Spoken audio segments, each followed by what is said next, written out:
everyone, this is Chawan recording in May 2023. After finishing the first season of the Conductor's podcast, I have decided to give this podcast project a dedicated website with more user-friendly functions. So now we have a brand new website called theconductorspodcast.com. Straightforward, right? And now we also have its own Instagram handle. It's also the same, the Conductor's Podcast. Um, so all the show notes have been moved to the new site, and I invite you to come check out all the resources and happy listening.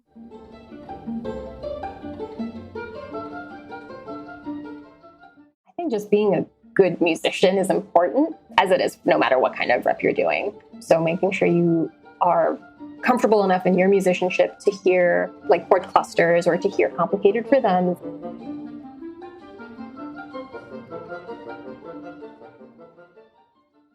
Hello. Welcome back to another episode of the Conductor's Podcast. This is Chao Wenting, your host, and I'm so thrilled to welcome you back to today's episode. Before I tell you a little bit about my guest today, I wanted to give a shout out to my friend and colleague, Brittany Boykin, for winning the Opera America Commissioning Grant. Brittany Boykin, or known as B.E. Boykin, is a choral and voice now opera composer and conductor. If you missed our conversation in episode number 25, go back to listen to it, and I'll link it in the show note, where we talked about how she overcomes her barriers as a Black woman in the classical music world. She will tell you all the things that you need to know about starting your own business, because all the major publishers rejected her works. So she had to start self-publishing. And also she will share with you that she applied for a lot of DMA programs in composition and all got rejected. So this is just something that I wanted to encourage everyone to think about when you feel that you're so frustrated, so discouraged. There are a lot of people who had gone through that. And as long as you're persistent, you continue to do great work, you won't be stuck. You will be overcoming all the barriers and challenges and do good things. We've all been there. But episode 25, our conversation with Brittany Boykin. I'm also thrilled to learn that another colleague, Renee Orth, also won this commissioning grant. I worked with Renee for her new opera when I conducted a workshop for her for Opera Philadelphia when she was their composer in residence. And now you might be wondering, what is a new opera workshop? That is not anything like a conducting workshop where you go and learn your conducting skills, but something very specific. And my guest today, conductor Kamna Gupta, will tell you more about that. Kamna has come to specialize this new genre or like new trend of developing new operas. Just in the year of 2022, she has made her debut with the International Contemporary Ensemble and also conducted the world premiere of Jungle Books by Sankara at the Glimmer Glass Festival. She also conducted the really highly interdisciplinary work, The Ritual of Breath, at the Hopkins Center for the Arts. And the most recently, she conducted the world premiere of In Our Daughter's Eyes by Pulitzer Prize winner composer Du Yun with the LA Opera Redcat. In today's episode, we are going to talk about how you work in this specific genre, some challenges and some tips for you to support your singers, your instrumentalists, and just the entire crew when you're working in new operas, no matter you are conducting the premiere, a workshop, or even just developing the work with a composer. And we have a lot of great things to share with you, so let's dive in.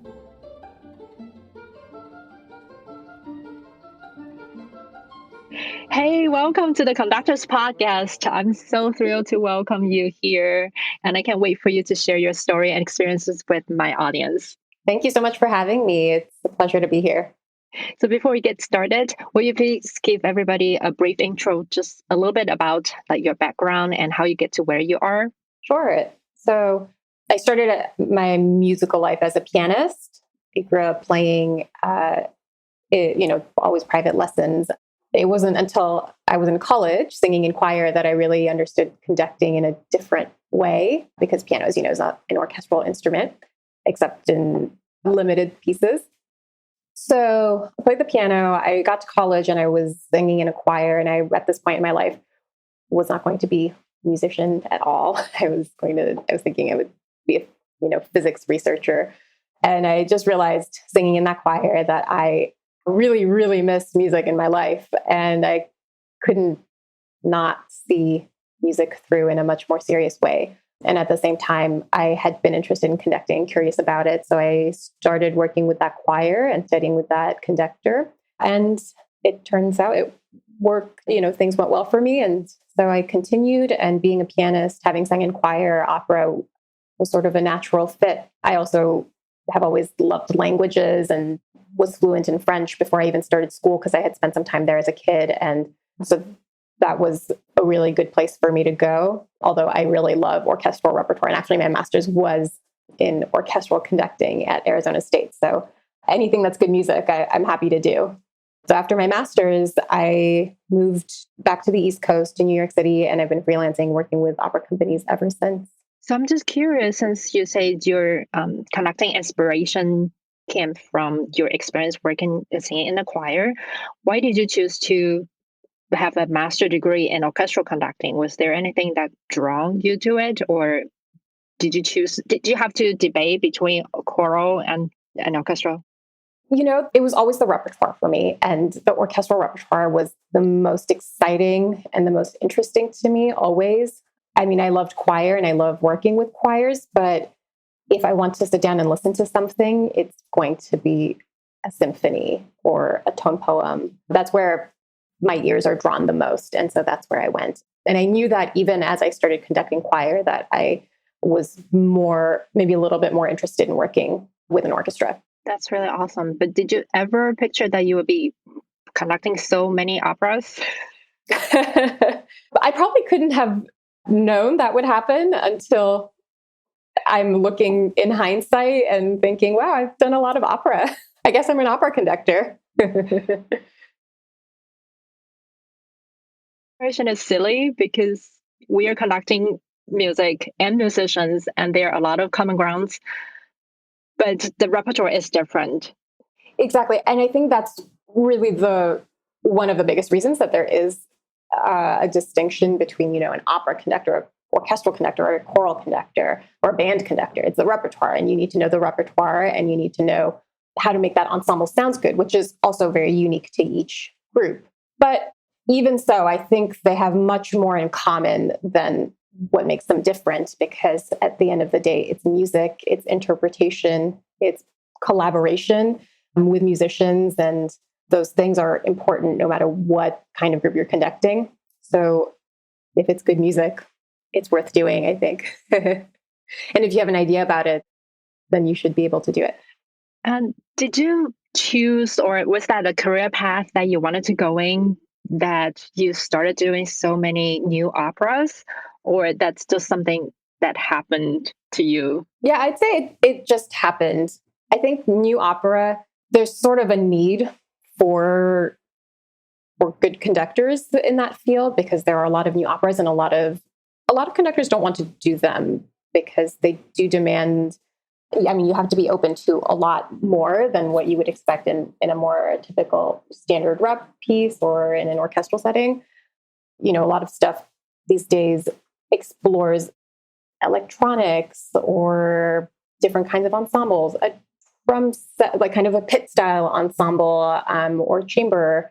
And so you have to know a lot more. There's also an interest in interdisciplinary things, like, can we do a live video capture during the show and projecting something that someone is doing with a video camera on them while they're on stage? And so there's all kinds of other factors that come in, and not everyone is comfortable with those things. But anyone who's a conductor knows that when you're fresh out of school, if you get a gig and it's paying you, that's exciting. At least for me, it was very exciting. So I took what I got and I really enjoyed the challenge. That's really awesome. And then I understand that for new music, that might scare some people because you are learning new repertoire, and very often for at least instrumental or choral or vocal things, they are very complicated. But when we talk about new opera, and then you talked a little bit about like other challenges, and you also do standard like traditional operas, can you share a little more about like some of the most memorable or scary experiences that you had? There was one very complicated show that I did that I was conducting a difficult score for the musicians, difficult to sing. And here's one thing that happens a lot with contemporary opera, especially like chamber opera. You're not in the pit. The orchestra is not in the pit. The conductor is not looking at everything happening. There's a lot of folks who are experimenting with different spaces. And so sometimes the pit and the conductor are to the side or behind the set. And so you don't really see what's happening, and the singers or singer in this case don't see you. So it's all through video monitors. And in this case, the score was so complicated that that was not enough. So I actually had a little earpiece and I could talk to the singer while we were conducting. And then we also had some electronics that needed to be triggered, and the percussionist was too busy to trigger them. That's usually the person. And it was too specific for the sound engineer to be triggering. So here I was trying to conduct this crazy score, talking to the singer and counting in cues, trying to turn my pages and also have a MIDI keyboard like with each trigger that had to happen at a very precise musical moment. And I kind of felt that once I got through that, I can tackle anything. That is awesome. And then, as you say, the ensemble placement is really a challenge. And a lot of the new operas, as you say, they don't use the traditional full orchestra for a lot of reasons, for budgets or for the sound they're going for. And do you feel it's actually harder when you have fewer musicians to conduct? It's different. I mean, working with a chamber setting, it's a totally different atmosphere than having a 60-person orchestra in front of you. It's much more collaborative. If you have 8 musicians in front of you, it should feel like chamber music, which even an 80-person orchestra should always feel like chamber music. But when you have a smaller group, everyone has a lot of input on how to play or how to shape things. I don't know that I think it's necessarily harder. I think it's just different. And it's a different, I put on sort of a different hat, I think. I'm a little bit more relaxed when it's a smaller group and there's a little bit more space to have conversations. Yeah, so you're more part of the group in a sense. Yeah, exactly. Exactly, yeah. Or you're part of the chamber group. It's really exciting. Yeah. I think that's what we are always looking to become, even with a big orchestra. We want to be a part of it, but it's really hard to achieve when you have so many joined, like the stage, the singers, the text, the ensembles. Yeah, absolutely. And I mean, even when there is a pit, the challenge with that then is you're raised often. The conductor has to be so much higher so that they can connect with the stage. And then the musicians might not be as high because then that can lead to balance issues. So you're standing much higher relative to the players and their sidelines. And so that is a different kind of challenge where if you want to get into the sound, well, you're literally 6 feet up from people's bows. So how can you really connect to that? Yes, I always felt that was such a physical challenge because you're in the middle of the singers and the ensembles, and no one is really looking at you, but they are all looking at you. Yeah, there's a few other things that maybe it's because because my degree was in orchestral conducting and this never came up, but there's a lot more people watching you too than the people who are making the sound in front of you. So like stage management needs to watch you for certain cues. And there are times that, especially in a new score, if, even a great stage manager who can read the music really well might need a little help navigating the time signature changes, or if there's 10 bars of just pedal, like just a drone or something, and the stage manager needs to cue a lighting change that happens at a very specific moment, then they might need you to give that cue to them. So I've had stage managers ask me like, oh, can you conduct this thing? Which as a musician, if it's a solo or something, I want to stop conducting and let the person do what they want. So it sounds like for new operas, because your crew might be experiencing this for the first time with you, as opposed to some standard like Bohème or like the famous ones. They might be doing it for tens or like hundreds of times more than you. There are more things that you have to pay attention to and assist in a sense. That's exactly right. If it's a world premiere, then there's no recording that the non-musical people in the collaboration can listen to and get to know the score. It's a brand new piece and they have to learn it with you. And again, new music, it's often pretty complicated. And so you need a good musician who's a stage manager or a lighting person or an audio person. When talking about premiere, I was really impressed that you conducted so many like new opera premieres this past year and coming year, including the Rachel of Spread and then the Jungle Book. Can you talk a little bit about those premieres? How was your experience? How involved were you with the creative team? It really has been very different for each project. So something like Ritual of Breath is, I joined the collaboration about a year and a half ago, and they had been workshopping the piece without a conductor. At a certain point in the workshop, they felt that the music was getting a little too complicated. They needed a conductor to help the ensemble. That's when I entered the project, and I've been very involved with creating the premiere and with shaping how a lot of the different tech elements are going to be handled, because this piece also is very multidisciplinary. There's dance and electronics, and there's video capture happening live on stage. And so coordinating all of those things, I'm involved in all of that.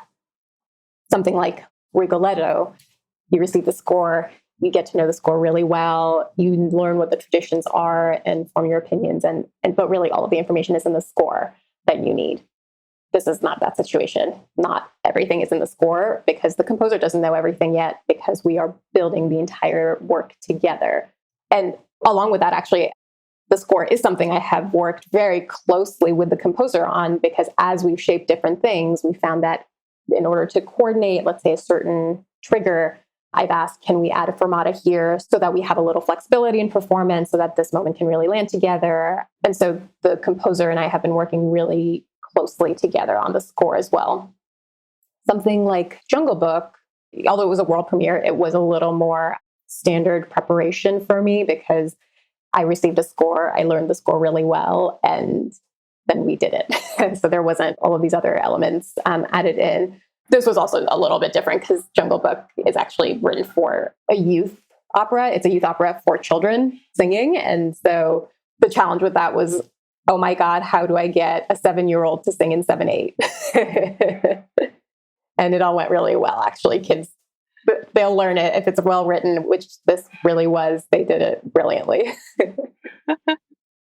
I feel you. Sometimes it's so nerve-wracking because you don't know what kind of youth singers that you are getting. They can be brilliant or not brilliant at all. Yeah, absolutely. But the thing is that that's the case no matter who you're working with. You don't know who your singers or who your performers are going to be until you're in the room with them. There has to be flexibility there, even if you're working with someone who's singing their 20th Mimi. Definitely. That's something that I learned much later in my training, because I worked primarily with orchestra, and then so if you have 5 different violinists playing Sibelius violin concerto, they might take different timing, but they sound about the same. Yeah. But the singers are very different. The tempos they can take, the temper where they need to breathe, the different supports they need. So just to pause a little bit, you talk about workshopping, and I wanted to ask for people less familiar with the new opera development, can you tell my audience a little more, like what is a workshop and what do you do? When at the dawn of time, we have a composer and a librettist who get together, and there can be one person before the other and they add the other person on, but that's the team that starts. And the librettist will write the text. The composer obviously writes the music, but they'll usually collaborate pretty closely on the text itself, that the story is getting told properly, that the text is clear. I mean, the thing with one of the big things with opera, if you're writing a libretto, you have to accomplish the story in much fewer words. And so usually the story has to be simplified quite a bit if you're basing it off of a novel or a play. At that point, sometimes there's a libretto workshop, even if there's a producer usually a producer will also join the team pretty early and help with all the workshopping, supporting the workshopping. So once there's a version of a libretto that both the composer and the librettist are happy with, they will often do a libretto workshop where people will speak it's like reading a play, actually, but they'll only read the libretto. And that's to make sure that the story comes through and makes sense and that there's not big gaps in the storytelling. That might lead to another round of edits. And once we're happy with the libretto, then the composer really takes over and sets the libretto to music. Usually at the end of that process, there's like a piano vocal workshop. So the composer will write all the music and have either just a piano score or a reduction, depending on if the composer is writing the orchestra parts right away. But there will be a piano vocal workshop where now we have singers and we have a pianist, and we can see if the dramaturgically the story works. Another thing that often gets addressed at this point is, especially if it's a composer who hasn't written a lot of opera, does the vocal writing actually work? Does the text setting work? Is there space to breathe and to act? Is there basic things like the text emphasis? Are these exactly the ones that we want emphatically? Or the emphasis is not is not incorrect. But other things like if you're saying a sentence, like what's the word that you really want emphasized for dramatic reasons? So is it this word or is it this word that's important?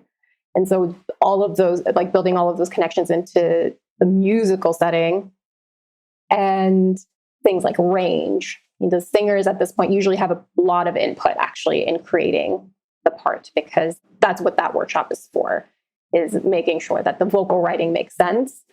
And after that stage, there might be another piano vocal workshop, depending on what state the piece is in. If there's a lot of edits to do, it might be a good idea. But sometimes there's just no resources for that to happen. So then that's when the composer will fully orchestrate the piece, and budget really starts to play in. Like in an ideal world, it would be great to have a workshop that has with the orchestra and with the singers, and no, maybe not any staging, but to make sure that the music, that the balances work, that the orchestral storytelling also works. But that's quite expensive. Orchestras are very expensive. So that's not a step that happens super, super often unless you're working with a much bigger house and a much bigger producer.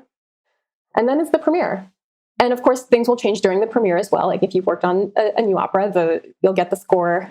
This is something that I've actually decided I would like to try and change in this industry. But I've been in situations where I get the score a week before we start staging, and it's new music. So it's brand new. And if I haven't been a part of the workshopping, then it's the first time I'm opening the score. It's very complicated. I don't know how long it's going to be, and I have a week to learn it.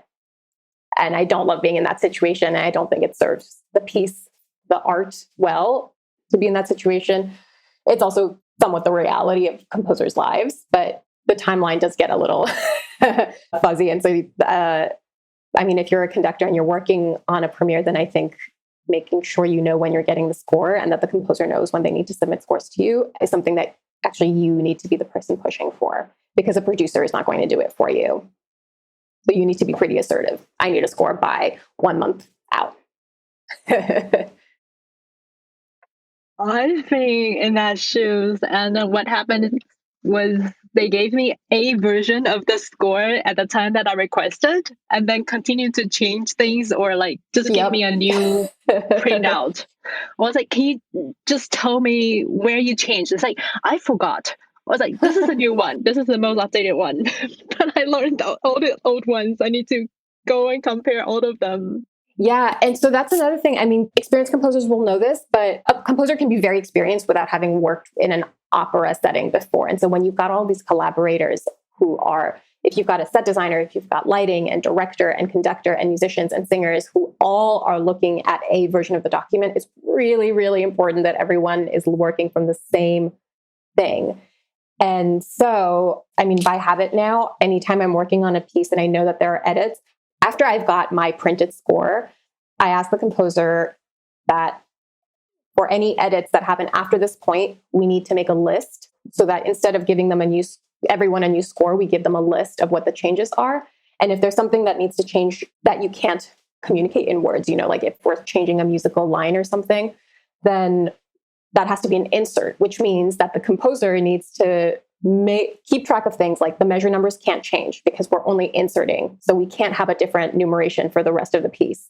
So they need to make sure that those things don't change, that the pagination stays constant so that you can just tear a page out of your score and put in a new one and then still have the measures line up continuously.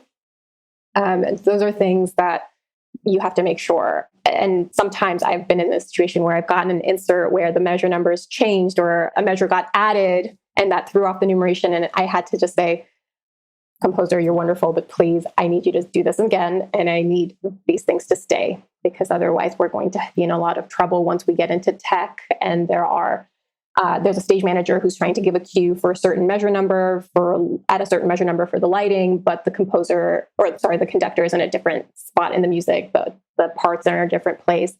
So it just is a great way to kill the process.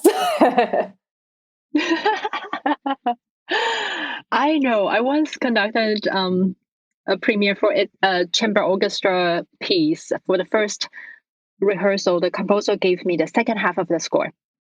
And the second rehearsal, he gave me the first half minus 2 measures. Oh. Because he didn't want to write so many measures. Oh, no. So things don't line up. Oh, no. How did you get another insert for 2 measures or something? No. Like, he gave me that look like I was an idiot. He said, just mark in this new score. Yeah, that is something that happens. And here's the thing. Actually, I was thinking about preparing this podcast, and like one of the things that doesn't really get talked about is that you, the conductor, are the link for the composer to communicate their idea to the people performing, which is not a revolutionary thing to say, but when you're doing new opera, that translates into work on the score and to things like, this needs to be written in a clear way. This needs to be playable. And if it's not playable, then it needs to be changed because composers are really busy. And this, like editing and making sure that every part has the same dynamic or the same dynamic shape, making sure that the articulations match on if everyone is playing, a quarter note together, that they all have the same tenuto and a dynamic. Like, this is really boring work for a composer to do. This is not what they want to do. You might find some resistance. I have experienced a little bit of resistance sometimes on getting those things in. But as conductors, we train, if you've done a Mahler symphony or Strauss, there is so much specificity in that score. And if you might have a spot where you have dynamics that are mismatched between parts, but you have to know what those are and you have to know why they are like that. And in a Mahler or Strauss score, it's often very clear what the idea is. Maybe one line is more important than the other. Like, I've gotten new scores where those things are not matched. Different parts have different dynamics for the same part or for the same musical idea. And unless there's a really good musical reason for that, then it might be errata. And then when there are other mismatched dynamics or whatever, then I don't know what to do with it. So I turn off to it. Musicians will turn off to something if they can't play, if it's not playable, and if the composer doesn't take the time to change it. If you're a violinist and the tempo is, quarter is 120 and you have to play 15, 16 notes in a beat, and it's not clear, like if they want any definition to the notes, if they don't change it, it's not going to work. It's going to alienate the person playing.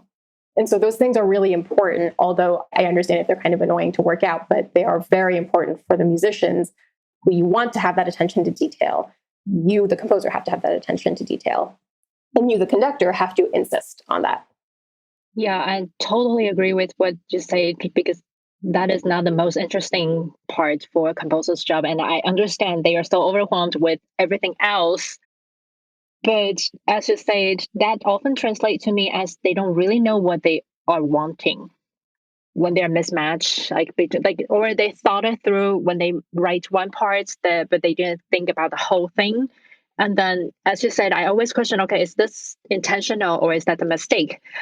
And you waste so much rehearsal time trying to figure things out when you give a cue and then they play differently because they're seeing different things on their parts. Yeah, or like accidentals. Oh my, you can lose a rehearsal. Like, is that a B? Well, the cello has a B flat, the violin has a B natural, but there's no courtesy accidental. So is that correct? Yes. Okay. There's 15 seconds of the rehearsal that multiplies if that happens all over the place and really slows things down. It's not just the time that you spend talking about those things, but it's the momentum, the musical momentum, the rehearsal momentum. It goes away completely if there's too much talking about those things. Yeah. And then very often the instrumentalists, especially, they are not that passionate about new opera to start with, to be very blunt and obvious. So it's such a bad attitude, or a bad atmosphere. Okay, this is not very careful work, and I don't want to put in so much effort into learning the music or playing well.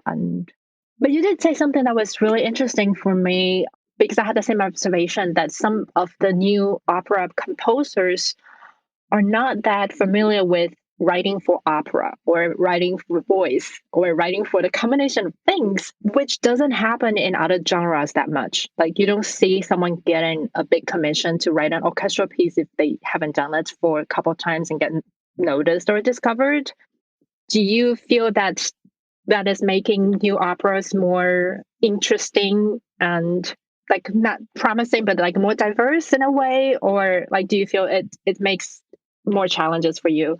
Yeah, it's a really, really good point, because opera requires a lot of money to do well, actually, because it's collaborative, because you need a stage and singers, instrumentalists, and all of these design components. So it's not a cheap undertaking.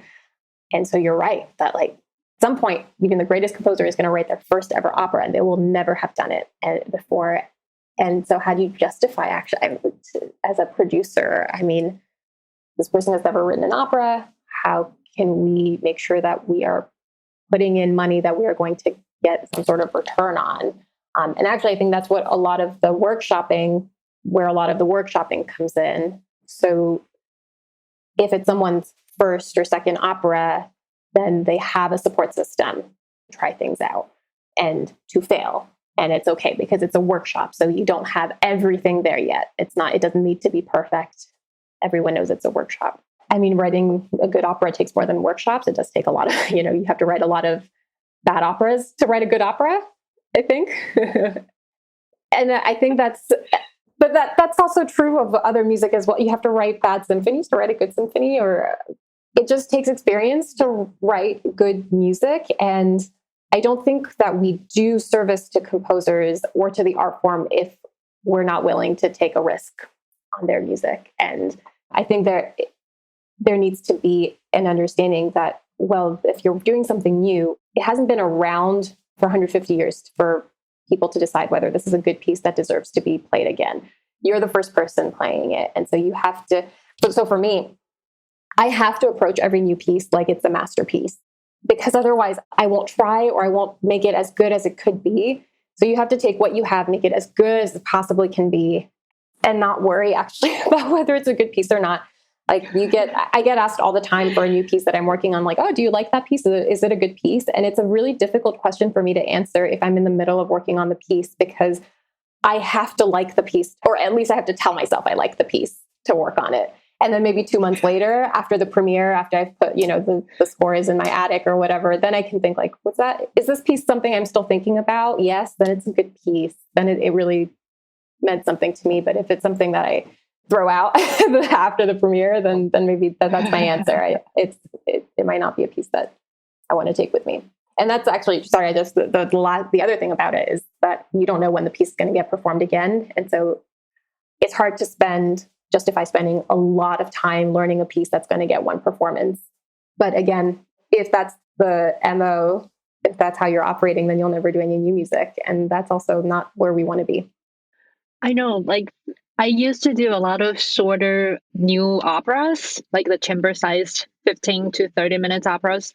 And for that amount of music, I spent unproportionally like so many hours to learn the music just because it's new, and then usually they have a lot of problems as like as experiments. Sometimes I felt it's not worth it because it probably is not very good, or it probably won't be performed again. But I was just thinking, if orchestras 200 years ago didn't want to perform pieces by Mozart or by the bad composers, we won't have those masterpieces to perform now. Or I was just thinking, like, Mozart wrote the overture like the night before the premiere, like we would go really crazy. Yeah, I always think of that story about the Eroica premiere. I think in rehearsal, there's like a horn call that comes in E flat 2 bars before the actual harmony shifts to E flat in the first movement.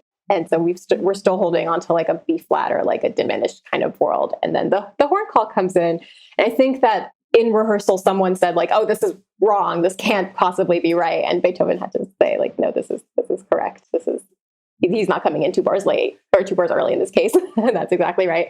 I mean, our perceptions of what's good changes because some people at that moment might have been terrible writing, a terrible idea. It sounds like garbage. Now it's like, well, that's so revolutionary. It's so meaningful to hear that horn called 2 bars early. It's, Beethoven is a genius.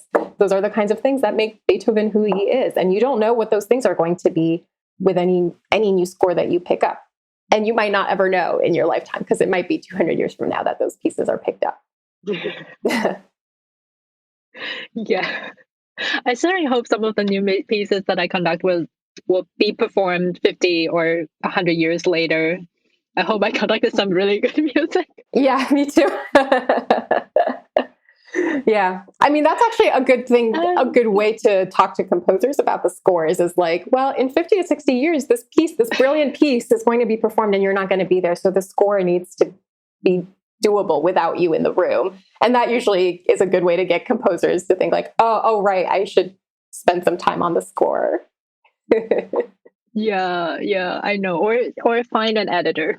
Yeah. Those are expensive too, though. Yeah, but don't save the money because that's going to save your reputation a lot. Oh, I agree. And I wanted to congratulate you on your recent debut with the new opera In Our Daughter's Eyes by Doing with the LA Opera.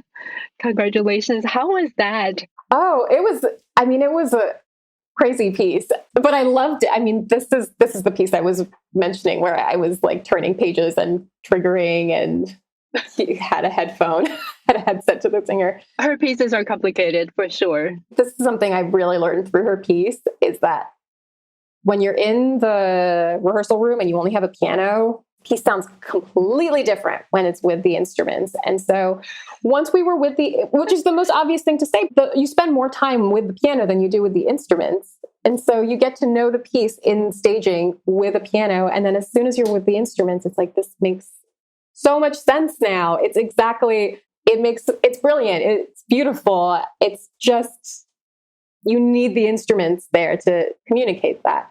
So I think, the moral of the story is new music requires a lot of patience and reserve your judgment until the end, until it's over. So can you please talk a little bit about what kind of supports that the singers might need when they're also learning new repertoire that they might not have learned in school, or with help with their vocal teachers, only work with some coaches? Yeah. So if you get a new score as a singer, then a lot of times it's typical for a composer to also provide a MIDI recording just to help with pitch learning, because a lot of these, they're not in a traditional tonality that's super easy to latch onto or for your ears to go to. So singers need a lot of help with that.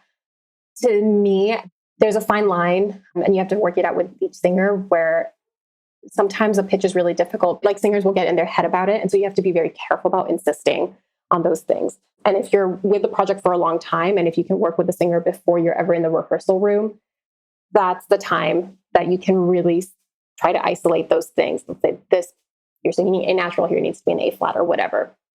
Because once you're in the rehearsal room and the singer is trying to be off book and doing jumping jacks while singing, it's really tough to make those adjustments and for those things to stick.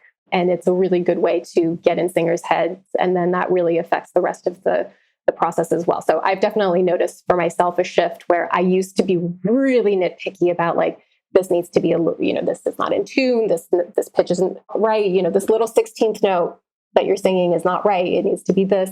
And I used to say all of those things. And I think I'm backtracking from that a little bit, where I will let a little bit more of that go for the singer's, sanity. Again, it depends a lot on who's in the room.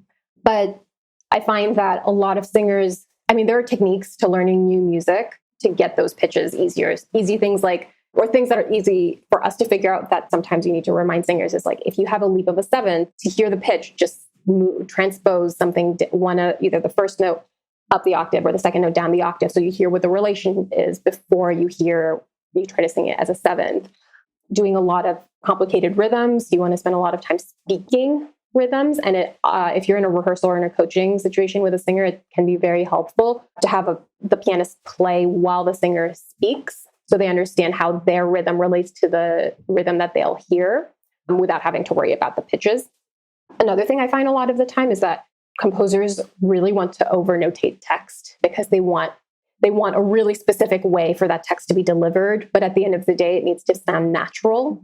So they try to make something sound natural by writing it as specifically as possible, but that's exactly the opposite of what you want. And so you have to remind singers not to get stuck in the rhythm and actually communicate the text. The same way that a singer who's learning recit, a Mozart recit, all you have is 16th notes and 8th notes, but you would never deliver it as 16th notes and 8th notes. It's always supposed to be shaped according to the text, and there's always going to be an inflection that you learn by learning the language.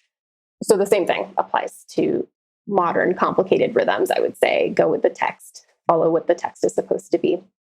A lot of times when you're in those musical workshops, in that piano vocal workshop, if there is a pitch that's really hard to find for a singer, that's when you as the conductor can say, this needs to be doubled down the octave or whatever. And this pitch, you just need to give it before the singer comes in.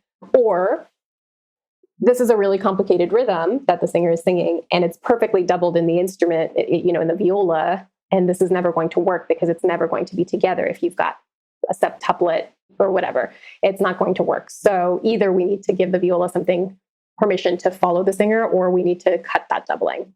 So I like to say that pitch doubling is good and rhythmic doubling is not so good.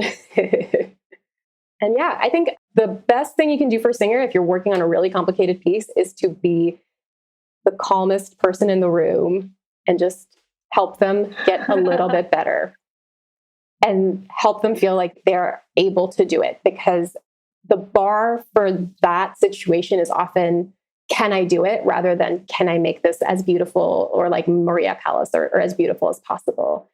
It's, can I even do it? And so in that situation, you want to make sure that people feel capable and supported, and that if something goes wrong, you'll be there to catch them. I would say the dirty secret to conducting new music is, if you're clear and helpful, then you will be everyone's favorite person. And that's all you need. Clear and helpful, calm. I think that applies to any and every situation. Yeah, maybe. But it sounds like, because the majority of new operas are sung in English, I know there are some in other languages, for the Spanish, for example, but do you feel that the singers will need some help with dictions as well? Or like it's mostly challenging because of the rhythm and pitch complexity? Sometimes I think the first two, the pitch and the rhythm, are two of the toughest things that almost everyone needs to deal with. Singing English can be very difficult for English speakers, though, because it's a slightly different approach. And most singers learn diction by learning, they start with Italian and then German and then French. And then English is the last thing they learn how to sing. And so they apply like Italian diction to English diction. And then it sounds like they're singing English with an Italian accent, but they are an English speaker. And so it's a weird, it just feels totally overdone. And so there is, that's not always a given that just because it's English, it's going to sound more natural or better. It just depends on the singer. Some people are really great at that, and some people need a little bit of coaching to get there. And like at Glimmerglass Festival, for example, Catherine LeBoeuf is the coach. She's a diction coach, and she comes in every year to help people with their English diction for spoken and sung stuff. And it's amazing what she does, because she just makes it sound so natural, and she knows so much about regional English accents. And so when you're doing, especially a musical theater piece, even if it's an operatic musical theater piece or an opera piece that's set in the Deep South or in Brooklyn or whatever, like, it's great to have someone who specializes in that to help singers get the kind of diction that they need and get it to sound natural. But again, it's all about investment. So some places can afford that kind of support. I know she works a lot at the Met and at Juilliard, but smaller companies might not be able to afford a diction coach. Yeah, I think that's something a lot of the singers also overlook, because they feel they are native speakers, so they can do it, while it doesn't sound as natural because they haven't get trained in school in particular. Another question I wanted to ask you was that you mentioned when you go from the piano rehearsal to the full orchestra or full instrumental, the timbre changes entirely, depending on pieces, of course. How challenging is that for singers to get some pitch references, or like now balancing is different? Do you have some tips that you can share with us? I think it's usually easier when it's with an orchestra, because you have more colors. It all sounds like a piano. And so it's really hard to say, like, well, here's a cluster chord. The trumpet will have the A, but right now it's on piano. Can you pick it out when there's also a G sharp and a B in the mix? But as soon as it's instruments, you can say, listen to the trumpet. That's your pitch. And they'll hear that loud and clear. Or if it's a chime or something. And those are also things that you can work with the composer on. Like, if there are certain instrumental timbres that stand out more than others. And so depending on the situation, you can often suggest, like, instead of putting this in the clarinet, can we put it in the trumpet or whatever? That's all part of the workshopping. Yeah. When you were describing the process of workshopping, I was wishing that all the composers writing for large ensembles can have the luxury of going through that, or at least in school, like with orchestra reading. I think that's where you learn the craft, just like us making silly mistakes in front of 1,000 people. Yeah. Yep. Same thing with conducting, right? You have to look like an idiot with a lot of people for a long time. But yeah, if you have the means in a school to write for an ensemble, you should, as a composer, you should be taking everything that you can, all of those opportunities that you can. I will also say, though, writing for a large ensemble is different than writing for an ensemble that's in a pit supporting a singer, because you have to support the singer when you're writing for an opera. Yeah, and then with the ensemble not necessarily in the pit anymore for a lot of the new productions, it's something really hard to navigate at times, or like you don't know what you're getting until you go into the theater. Yeah, you have to be very careful with balance, and with, balance is obvious. You don't want to overpower the singer. Depending on what range they're singing in, that might be more or less of an issue. The doublings are all, that's when you might feel like you can't hear the singer if they're being perfectly doubled, but they need a little support. Most of my singer friends who have sung, say, Puccini, they say it's in some ways the most satisfying to sing, because Puccini is such a genius with supporting the voice. So you never feel as a singer that you are fighting the orchestra. You are being lifted by the orchestra, and you can ride on top of that sound. And so one thing I say a lot to composers is you don't want the singer to feel like they're fighting the orchestra. So if you're asking the singer to sing a semitone away from the clarinet for a long time, they're going to feel like they're fighting, and they're going to be thinking about the pitch when they should be thinking about the drama of that scene. And so is that really something that's important to you to maintain? And so those are conversations that need to be had with the composer and with the singer in the room. Just to wrap up our conversation, for conductors interested in new opera or like new music, do you have any like critical skills that you would recommend them getting early in their training and or career? I don't know about specific skills that are applicable to new opera. I think just being a good musician is important, as it is no matter what kind of rep you're doing. So making sure you are comfortable enough in your musicianship to hear like chord clusters, or to hear complicated rhythms, and to hear, polymeters are so common in new music. So are you good with switching between like singing 2 against 3, 3 against 4, Are you good with switching between time signatures? Can you be very clear and consistent with those kinds of things? But those are all, I think, good skills, which should help no matter what kind of rep you're doing, but they certainly come up more with the newest stuff. Yeah, definitely. Thank you so much for joining me today. And I'll put that in the show notes, but I wanted my listeners to hear it from you. If they want to get in touch, where can they find you? Like your social media or anything that they can follow? Yeah, I'm on Facebook and Instagram. My website is my name, kamnagupta.com.